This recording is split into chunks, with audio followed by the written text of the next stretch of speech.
Here we go again. The Taxman, Brian Cockerill, Part 2. Doesn't need much of an introduction, already a legend on YouTube. You've seen his McIntyres on the world. Millions upon millions of views. Thanks for coming back, Brian. You were just telling us about the last 24 hours of Lee Duffy. Yeah, well, I've done the book, The Resurrection of Brian Cockerill, which is out now. So I kept what it is, it's Lee's anniversary, 30 years since we teamed up. So we were together, Taxman drug dealers 30 years ago. So I thought I kept it back. So when I did the first book with Jamie Weil, I didn't really trust him because I didn't know Jamie. Yeah. So we did the book and he's done it really good. So I thought, right, I'll give him the Holy Grail now. So this is all backed up with Lee Duffy's family members. There's people who were there when he died. There's people when he got jailed. There's all sorts of about Lee. What Lee told me in that 4 months we were together, because we teamed up, obviously, 1991. We did the fight. Then I went to looking for him to fight him again. All that story, all the Dorman will come looking with me to fight him and all that stuff. And him being friends with me, phoning me up to be friends and palling up with me, and we ended up taxing drug dealers. But there's loads of stuff in how he got shot. And when he got shot the first time, the lads pulled up and they shot him, but it was only with, like, say, little pellets what you shoot a pigeon. Like So when they shot him, he said, I jumped in the air, Brian, with my legs, and the bullet, the feed, whatever they call it, it was like grain or something, like porridge or something, he said, but it put a few holes in, you know what I mean? But the second time, he was in the Blues, and they came in, I think it was from Birmingham, they're all convicted now, so I couldn't mention it, and they came in, and black lads, and they shot him, and the gun got jammed like that, and they blew half his foot off. And he had to run off down the street. He ended up near Scorpio's, the eyes, ears, nose clinic, and he was laid dead. The ambulance driver found him. The ambulance found him, and the ambulance driver used to train me. Called him Harry, and he used to train at the gym with us. He was telling the story how we got him in the ambulance and got him back to the place. But when he used to come with me, Lee Duffy, when we used to tax, he used to always be smoking joints. I used to say, "What? That's still that fucking in the smell of it." You know, he said, "My foot's bad," so he used to take for medication for his foot, but. Yeah, but there's all sorts of stories in what me and him got up to. Antics, taking car. There's one where we took a car off a lad, and it was a convertible, and he put the hood down, the hood just blew off. He went, "Ah, fuck it, it's not our car." You know, it's mad stories like that, you know, just loads and loads of stuff. Things like Lee, there used to be a place called the Pool Hall, and it was like a little arcade place where the kids used to go, and they used to play pool. And we used to go, and Lee was like a god to them because it was South Bank where he was from. And you go in and you make, I don't know, say a breakfast. At least, and he was horrible sometimes. Like, he was a bully. Yeah. And other times he could be lovely. But when he was on the cocaine, on the crack, he'd turn. He's a bit like the Terminator. He's like, you know, when you see Arnold in the Terminator and you first see it, you don't know he's a robot. No. He just looks like a human. Then his eye gets poked out and he wasn't a sink, and he's like that. Well, Lee Duffy was like that when he had the coke or the crack. He'd turn it like the Terminator. He'd be in the place and people go, "Fuck this," and over and out. And they'd see him come in because he was like 6'4", 6'5", about 17. When he was 15 and a half stuff on the first fight I had with him, and then he trained up to about 17 something, and he'd come in and like they were all petrified, you know, because his reputation. And the people would leave the place and that. But when he was on the E, different lad, he'd be jumping about, doing the Cossack Dan. He was really good at one-legged squats. And one-legged squats on the way down. He looked 17 stone. He could go all the way down, back up 10 times with his legs. So he was super fit. I just read that, and you thought he was in the Russian dancing. Yeah, and that was in the other book. But this new one, it's got all new stuff in there. There's all sorts of stories we've got in it. But it's 30 years next year, so we're going to do a complimentary documentary on it as well. So We're going to go to the places where the lad jumped out the window and got away. We're going to go to places where I've never mentioned before. We've got other things, whether it's with guns involved. I mean, I remember we went and we had crack one night, and we were at a girl's house in Grangetown, and a lad who was his friend who used to run about with him, and we were in there, and Lee had been playing Russian roulette with some lads from I think it was Sheffield, I think they were from, something like that, and they were in one of the pubs in Eston, and Lee was saying, do that thing again. She put the bullet in the gun, spinning it, and putting the gun to the head and pulled the trigger. And do it again like that, and fucking crackers, you know. And she said they were fucking putting the gun to their head and pulling the trigger, and full of coke and that, and playing cards like fucking like poker normal. Or something, like normal, like something like Goodfellas, you know. You see like a film like that. Like Teesside then was like the Wild West. It was mad, you know. It was every other week there was somebody getting shot. I mean, there's stabbings all the time now, but then days it was guns. There was more guns then than what there was now. So everyone's carrying knives now. It's just gone an epidemic.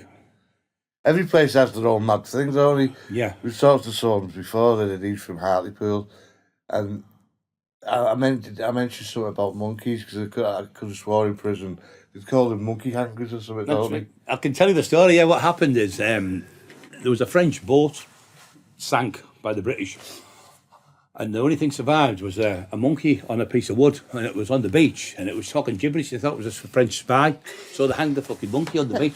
So they call them monkey hangers. That's the true story. So that's what it's all about. That's hilarious, man. Yeah, and they have a gang there. They've got an actual monkey there, and it tells you the thing about the monkey. The monkey stood there. It's like a bronze monkey. Yeah, it's a true story. Yeah, so I thought it was good at talking. Mad that, ain't it? See, then it was like hundreds of years ago, and people bent the stake, weren't they? Because they had a birthmark on them, they were the devil or something. So things. I don't mean that offensive. No, but they call themselves monkey hangers, and yeah, they have the motorbike gang called the monkey hangers, Hartlepool monkey hangers. So yeah, it's not being offensive for that. I mean, I lived there myself for when I was like 8-year-old or something. Until I was 17, 18. Yeah. So these last 24 hours then? Well, he was mad. He was mad as a fish. You know what I mean? When he was out drugging it and whatever he was doing. And I was in jail when he was killed. But this is a story of people who like you and him talking. Yeah. You know, proper staunch people and real truth. You know.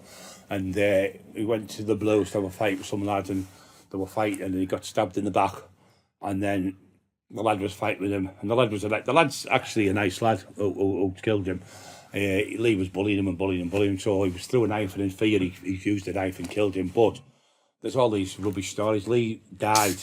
He got stabbed under the armpit, and he grabbed it and he said, "This is serious, this." And he ran. He said, "You fucking killed me," and he hit the floor and he died. And all these different stories saying he died afterwards in hospital and all sort of bullshit. He died there. Then he was dead. The lad was with him. There was 6 lads. When he was having a fight with the lad at first, he was winning. And he got stabbed in the back, and when he fell to the ground, there was 6 lads kicking Lee on the floor, and he was like a wild lion. He got up, and they were like hyenas, and they all fucking run when he got up. They were like cowardly act. And then there was people spitting on him when he was dying, when he was on the floor. But he was already dead. They were spitting on a dead man, kicking a dead man. So that's terrible. It doesn't matter how he was for people. Horrible. They don't deserve that, man. Horrible, mate. And then the other thing, some of the people who did it, I've spoken to, said, yeah, I did it, and they're embarrassed. They've cried to me, and they've said, I wish I'd never done it, and I wish he was still alive. And the ones who paid to get him shot, and they asked me to fight him, and they were going to pay me money to fight him, and that's more. There's all sorts in this book. And I went to have a fight with him. I went to his brother-in-law to verify the story. I went to have a fight. I went to his mother-in-law's, his brother-in-law's, and went to the door. And this kid was with me, and this kid was with these other lads who wanted me to do the fight. They'd give him a gun. He said, if I win, lose and draws, shoot Lee Duffy. So I'm going to the door. They're going on the afternoon, 5 o'clock, and I went to fight. Teddy, I want to fight. That's all I want to do. I just want a fair fight. Because the first fight, he put me down, and then I put him down, and I was rolling about with him on the floor, and I had him pinned to the floor, and I was banging him with elbows and nutting him. And then people were in the street, but there's now them people who were in the street. I've got hold of them as witnesses. They come forward to verify this story, because I didn't want to do it before. Because when I was on the crack, I was paranoid, thinking, if I say this, I'm going to get nicked. If I say that, so I can say what I want now, because it's all been there, it's all been done, and it's the past, you know what I mean? So there's nothing I've done illegal in it. But when you're on drugs, you're paranoid, so I didn't dare say the truth about what really happened, so everything's out here. So the people see the fight, and then I went to fight him again at the commercial pub. Went in there, South Bank. I called Mark Johnson, he's my pal. I went in with another club called Tony, a lad from Redcar, one of my pals. We went all over, and Lee just didn't want to have it. And Lee got remanded, and when he was in jail, he said to Craig Howard, who was his pal, I think I'll team up with Brian. And when he got out, he told his sister, she went, you're scared of him, you. And she wound him up, his sister did that. But he ended up phoning me up and said, look, these people you're around, they're just using you. And after another time I chased him, was at Eston. I was in a car with Mark Johnson and Nick Harrison, and we pulled up, and he was in a green Mondeo. And he was he used to have a Sierra and a Mondeo, 2 different cars he used to drive. Anyway, he pulled up and he went, come on. And I jumped out the car and ran at him, and he thought I was Viv Graham, because in the dark type of thing, you know. Yeah. Anyway, so I ran, I had a shell suit bottoms on, the vest, army boots, and I ran to the back of the car and I grabbed the window wiper off, and Lee drove off. So then he went to a lad called Pete. He said, he took his time coming, no me. Yeah. But I had a broken hand when I fought the first time. The hand was snapped. I had a fight with the lad 2 nights before Lee, and I had a broken hand, so I had to wait till my hand got better, and I started training. I went and trained with the bloke. He was a bit like Rocky, you know, Mickey.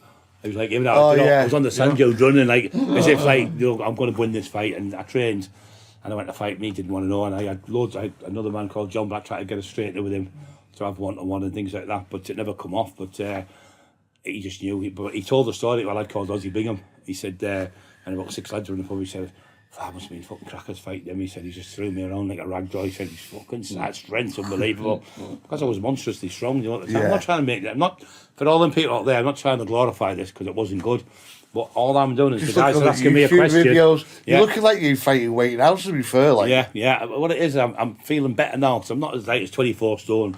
I'm about 20 odd stone, but I feel better because I've lost about 10 inches off my waist and I feel better without when I'm boxing on the things. I feel a lot better. Is that how you've done it?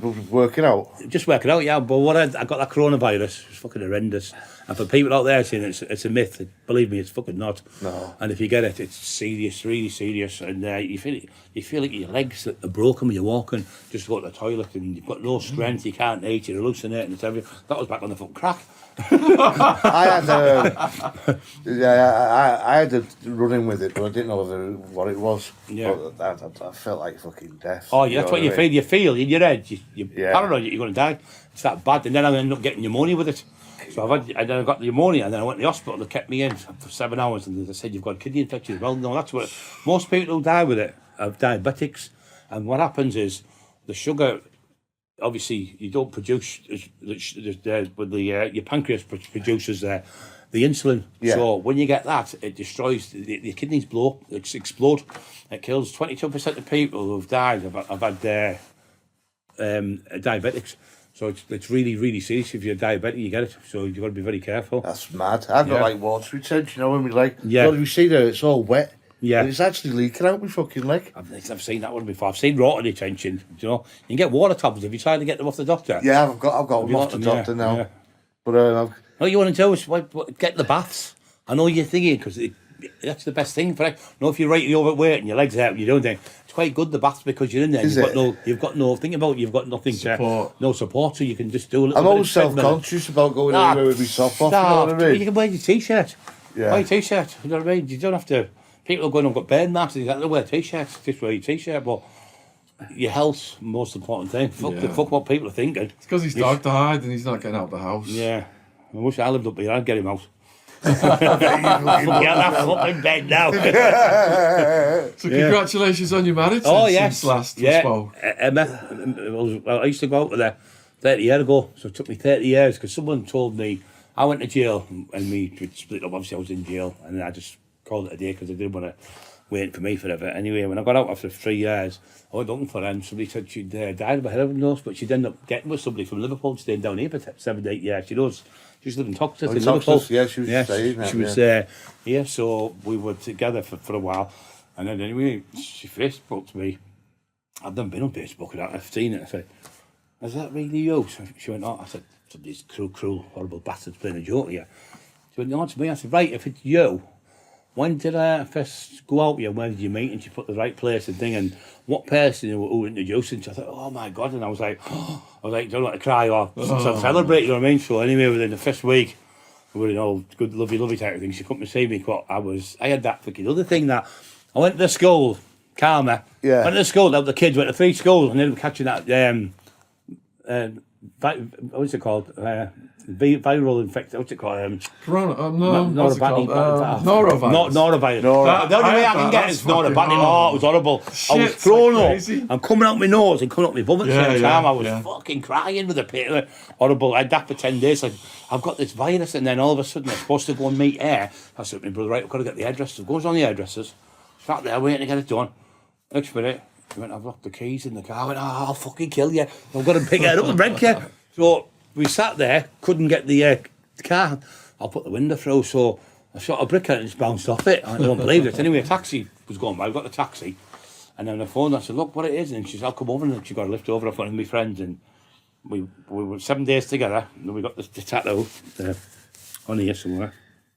The tattoos, is that on there? Not the one. I can't even really pull it up. My hands, you see the Emma on there somehow. Oh, yeah. You see that one? Yeah. I got that on, and she got bride on the other arm, and then 7 days after we got engaged, and then we got married on the 7th of March. It's nice that. Wow. So we've been like glued together, you know, it's been brilliant. My life is miles better. And I'll never go back in the gear because she said, I'll kill you. And then after that, I'll get you up and kill you again. And we were out one night. They mean it too as well, don't they? Yeah, yes, serious. We were out one night and I said, want a bit of that. What did you just say then? She's straight over. She's like the Terminator with me, so I've got no chance of anyone tempting me. So, what have you guys been up to then? We've been locked down, haven't we? I've been doing a lot through Skype. I've seen bits, yeah. Peter's set him up on Skype last night. He's going to start interviewing people with prison stories around the world now. Right. I've got a few for you. Yeah. Yeah. And it's good to be back. Good to be back, yeah. It's sitting in the house a bit bored, to be honest with you. Oh, it's horrendous, isn't it? You just it's a bit like Groundhog Day, innit? You get up and think, same again. But I've been lucky because I've got a gym and I've got the bags and all that stuff. In my house, I've got a row machine, all that type of stuff, bike and everything. So I've been quite lucky to have that. So that's kept me sanity. But I've been literally getting out of bed, having something to eat, sitting down, watching a bit of TV, going on Netflix. Just binge watching everything. Yeah, that's what we've been doing. We're watching like the full box set or something. The Last Kingdom and stuff like that. Yeah. Attwood, that was good. That's good. And then the Vikings. And I tell you what's fantastic is the Ozarks. Have you seen that? Ozarks, it's marvellous, unbelievable. Have you watched the end of the last season? No, I've never seen it. I'm watching where he has to get rid of $50 million. He's every other week. He's just getting out of the hole. He's back in it, isn't he? It gets better and better. It gets up to Breaking Bad level by the last one. It's as good as that, I would say. Yeah. I like Breaking Bad, but you've got your documentary coming through. Yeah, we've got the documentary. We've done the documentary. It's out now. There's Richard Brian Cockerill with the documentary. The only thing is, we haven't been paid. You don't get paid for 6 months because of the carry on with the Corona thing. So all the book signings, I think Waterstone's about 350 books just for the one shop, and all 600 odd shops are going to buy them. And the publishers, I think he's done 3,000 books. I mean, the Taxman book I did years and years before. In 3 sittings, I did 2,800 books. Just in Middlesbrough, so it was phenomenal. Yeah. So, is that just signings, like? Just the signings, yeah. So that was 2,800. We did, it sold about 56,000 that book. Yeah, it's an iconic thing. But the YouTube, last time I seen yours, it was 3.2 million. Now it's nearly 3. There's 15,000 people there watching it still every day. So it's just phenomenal. So there's since I last seen you, there's another. I think it's 300,000 people have watched it. It's up to 3.4, I think it is, or 4.5, whatever it is. So it's another 300,000 people have watched it, which is unreal, isn't it? So a lot of people. When you look at other people who've been out for 20 years and things like that, it's just nowhere near it. So what we did with you, we put a lot of clips out. It's in the hundreds of thousands. I think they were up to about 160 something on the main one, and there's one you put on about fighting with Duffy with Bollard, that's 60,000. It's only got 50,000, 40s and 10s and 20s, so it's been good. I think the James English, your pal who you did there, he's a lovely man. He's like, just down the left. He's something like 360,000, I think I've done on his. He's done about another 150 in little bits, Shaun likes to break him up. People get bored of things, don't they? Some people want to watch the main stories. Clips.